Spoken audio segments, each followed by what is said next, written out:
Today is Wednesday, December 6th, and I'm just wondering, what happened to integrity in college football?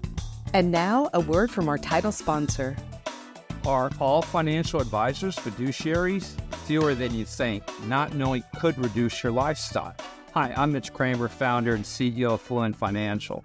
A fiduciary is a regulatory term to reduce conflicts of interest in wealth management. A fiduciary always works in your best interest. A non-fiduciary advisor might put their compensation or company ahead of yours.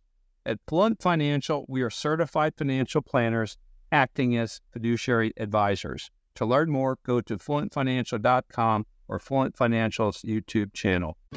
Now, you listening may not be in charge of purchasing seasonings for your home, but you do know what tastes good, really good. Goodness Steak Seasoning is terrific. No sugar, no MSG, no gluten, great flavor. Get Goodness Steak Seasoning by going to the website bringthetasty.com.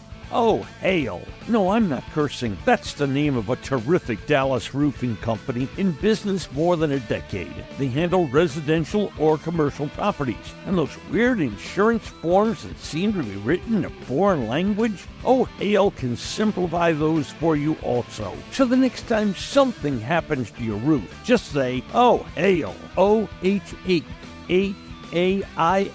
Ohail.com. As we head toward the semifinals of college football, there's lots of talk of how Florida State got snubbed not getting into the Final Four. And to a lesser extent, Georgia didn't get in after being number one since Trump was in the White House. Michigan's a really good team. They're now the number one rated team in the nation. There's no question about their quality. But they're not good at integrity. To start the season, Michigan argued with the NCAA regarding the NCAA's claim that Michigan had been guilty of violations during the recruiting season during the COVID-19 years. These two came within 24 hours of going to court over this before Michigan accepted a 3-game suspension for head coach Jim Harbaugh. Now, realize the recruiting violations, yes, happened COVID-19, but the charges included Harbaugh not cooperating with the investigation and Harbaugh deceiving the investigators. Now, the NCAA is still investigating this situation. And they say that after the season, what season, they may have a ruling. The suspension of Harbaugh caused him to miss games against East Carolina, UNLV, and Bowling Green. Whoop-de-doo. Then, more serious trouble for Michigan. A staffer accused of personally scouting opponents of Michigan and using other people besides himself to steal the signs of opposing teams by getting tickets to those games and filming the other team's signs. Now, this violates the Big Ten policy on sportsmanship. Doesn't it violate something more than that? Well, Harbaugh and the program then were in more trouble. And by the way, investigation showed that this whole operation apparently was funded by a Michigan booster that goes by the name of Uncle T. Eventually, the staffer who was filming everything, he got fired. And then the linebackers coach also got fired because he was destroying evidence. Yow.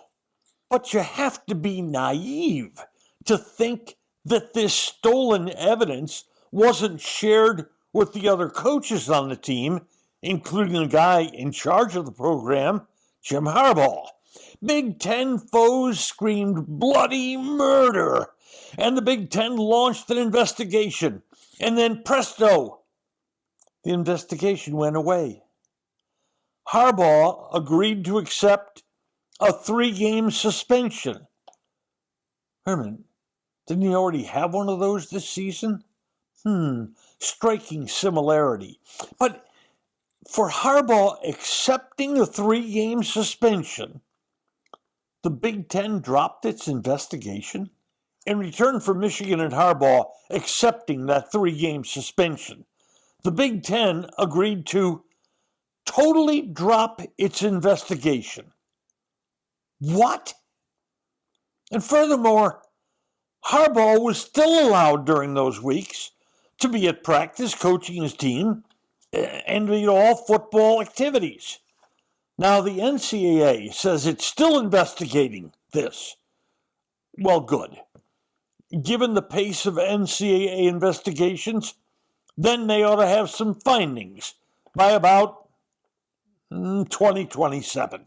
Meanwhile, Michigan's a solid number 1 seed and in the college football playoffs. What will come of this? Forget the NCAA investigation. By then, Harbaugh's in the NFL, and come to think of it, maybe the NCAA won't even be in power anymore. The big schools are moving away from the NCAA and may break away soon. So, Florida State gets snubbed. Georgia may still be the best team in college football, but they're not in the playoffs either. And the University of Michigan is in the playoffs despite having been caught in 2 sleazy violations of rules in the NCAA. What was their punishment for these 2? So far, 3-game suspension served by their head coach. What has happened to integrity in college football?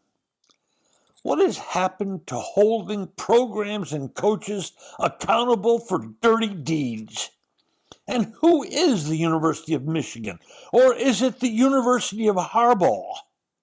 And finally, who's in charge of enforcing morality in college football? Well, the answer to that last question is pretty easy. Apparently, no one. Today's episode has been brought to you by Fluent Financial, by Oh Hell Roofing, and by Goodness Steak Seasoning. Just Wondering is a production of DSP Media for FanStream Sports. You can find Norm's show along with other great programming at fanstreamsports.com. Thank you for listening to today's episode of Just Wondering. If you enjoyed it, please hit follow. Then each episode every weekday will be delivered straight to you. And if we might ask one more favor, please share it with friends. I'm Norm Hitzges, and every day I'll be just wondering about something. And I'm Mary Hitzges, and I'm just wondering too.